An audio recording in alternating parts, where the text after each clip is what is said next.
अनुग्रह लघु मनन में आप सबों का हार्दिक स्वागत है। आशा है मित्रों कि आपको लगातार इस मनन से आशीषें मिल रही हैं। तो चलिए आज के मनन में चलते हैं। आज हम मनन करेंगे पहला तीमुथियुस उसका 6वां अध्याय और उसके 19वें पद पर। यहाँ इस प्रकार से लिखा है, और आगे के लिए एक अच्छी नेव या नींव डाल कर रखें कि सत्य के जीवन को वश में कर लें। मित्र, तीमुथियुस की पत्री संत पौलुस द्वारा जवान तीमुथियुस को लिखी गई थी, जो उसका प्रिय शिष्य और एक उत्साही पास्टर था। इस पद में पौलुस तीमुथियुस को सलाह दे रहा है कि यदि आत्मिक रीति से उन्नति करनी है, यदि विश्वास की अच्छी दौड़ दौड़ना है और आत्मिक जीवन में यदि सफल होना है, तो इसके लिए ये बहुत जरूरी है कि हमारी आत्मिक नींव मजबूत होनी चाहिए। ये कहने की आवश्यकता नहीं है कि किसी भी भवन या भौतिक रचना की मजबूती इस बात पर निर्भर करती है कि उसकी नींव कितनी मजबूत है। यदि नींव कमजोर है तो भवन को गिरते देर नहीं लगती। समय के साथ साथ भवन भी कमजोर होता जाता है और अंत में गिर जाता है। मित्रों, बचपन में जब मैं सामान्य ज्ञान या जनरल नॉलेज की किताब पढ़ता था तो बताया जाता था कि संसार में 7 आश्चर्य हैं। इन्हें 7 वंडर्स ऑफ द वर्ल्ड कहा जाता था। उसमें से एक थी पीसा की तिरछी मीनार, यानी लीनिंग टावर ऑफ पीसा। पीसा की मीनार इटली के पीसा नगर में स्थित है। पीसा नगर महान गणितज्ञ और खगोल शास्त्री गैलीलियो का जन्म स्थान भी है। तो सुनिए, पीसा की मीनार को 11वीं शताब्दी में बनाया जाना शुरू किया गया था। इस 55 मीटर ऊंची इमारत के निर्माण का काम कई चरणों में लगातार 200 साल तक चलता रहा। आपको मालूम होना चाहिए कि इस इमारत का टेढ़ा या तिरछा होना इसके निर्माण के समय से ही शुरू हो गया था और 14वीं शताब्दी में जब ये बनकर तैयार हुई, तब तक इसका झुकाव करीब करीब 4 डिग्री के लगभग हो चुका था, जो 19वीं शताब्दी तक लगातार बढ़ता गया और अंत में ऐसा लगा कि यह मीनार गिर ही जाएगी। तब उसे और अधिक तिरछा होने से रोकने के लिए कदम उठाए गए और ढांचे को स्टील के तारों से बांधकर स्थिरता प्रदान की गई। एक सवाल आता है मेरे प्रियो कि उसके तिरछे होने का क्या कारण था? क्यों ये इमारत तिरछी हो गई?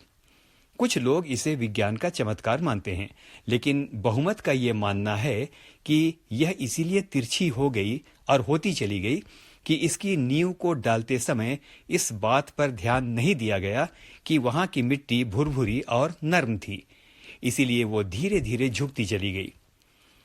बाद में इसे भवन निर्माण कला की कमजोरी घोषित किया गया और इसीलिए अब यह संसार के 7 आश्चर्यों में शामिल नहीं है। मित्र, जीवन के हर क्षेत्र में भी यही सिद्धांत लागू होता है।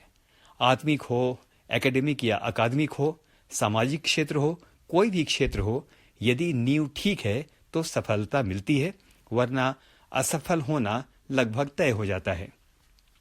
ठीक से पढ़ा है, ठीक से तैयारी की है तो सफलता की संभावना बहुत अधिक बढ़ जाती है, क्योंकि आपने नींव सही डाली है। नीति वचन 22 और उसके 6 में दुनिया के सबसे बुद्धिमान शख्स राजा सुलेमान ने माता पिता को एक बहुत बहुमूल्य सलाह दी है। यहां लिखा है, लड़के को शिक्षा उसी मार्ग की दे जिस पर उसे चलना चाहिए, और वह बुढ़ापे में भी उससे ना हटेगा।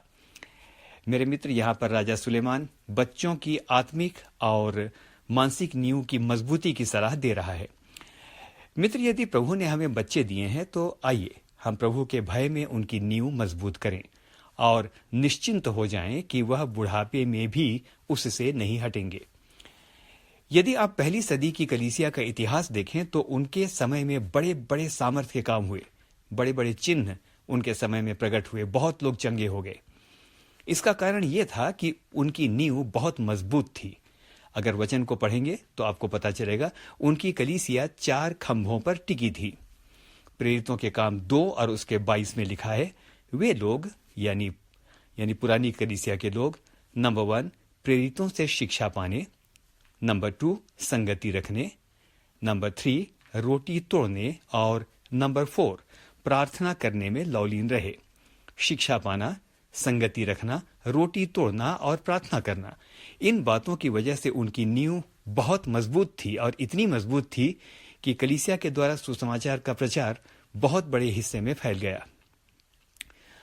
आज का मनन हमें इस समय अवसर देता है कि हम अपना मूल्यांकन करें, अपनी जांच करें कि क्या हमारी आत्मिक नींव मजबूत है। तो क्या पहचान है कि हमारी आत्मिक नींव मजबूत है? कुछ लक्षणों की चर्चा करता हूं। यदि बार बार गुस्सा आता है, ईर्ष्या से भरे हुए हैं, जीवन कंप्लेंट और शिकायतों से भरा हुआ है, माफ नहीं करते, पुरानी बातों को सोच सोच कर खुद को और दूसरों को शाप देते हैं, दूसरों का न्याय करने की आदत है, बुराई करने और सुनने को एंजॉय करते हैं, वचन पढ़ने की भूख और प्रार्थना करने की प्यास नहीं है, तो पक्की बात है कि हमारी आत्मिक नींव कमजोर है। ऐसे में हम कुछ भी कर लें, सुन लीजिए, जीवन तिरछा ही रहेगा। तो आइए मित्रों, वचन और प्रार्थना के द्वारा अपनी नींव मजबूत करें। मैंने कहीं पर पढ़ा था, बाइबल को तब तक पढ़ते रहें जब तक यीशु की शोभा हमसे दिखाई देने न लग जाए। ध्यान दीजिए, यीशु ने उस व्यक्ति को मूर्ख कहा है जिसके घर की नींव बालू पर थी, लेकिन उसे बुद्धिमान कहा है जिसने चट्टान पर अपना घर बनाया था। तो आज के मनन की अंतिम बात, तो हमारी चट्टान कौन है जिस पर हमारी नींव होनी चाहिए, या जिस पर हमारा घर या हमारा जीवन टिका होना चाहिए? मित्रों, वो नींव और वो चट्टान कोई और नहीं, स्वयं यीशु मसीह है। चट्टान पर घर बनाइए, आंधी आए, बाढ़ आए, समुद्र गरजे, चाहे अंधकार की सेना भी छावनी बना ले, आपका घर स्थिर रहेगा और आपका जीवन आशीषित बना रहेगा। हम में से हर एक को प्रभु बहुत आयत के साथ आशीष दे।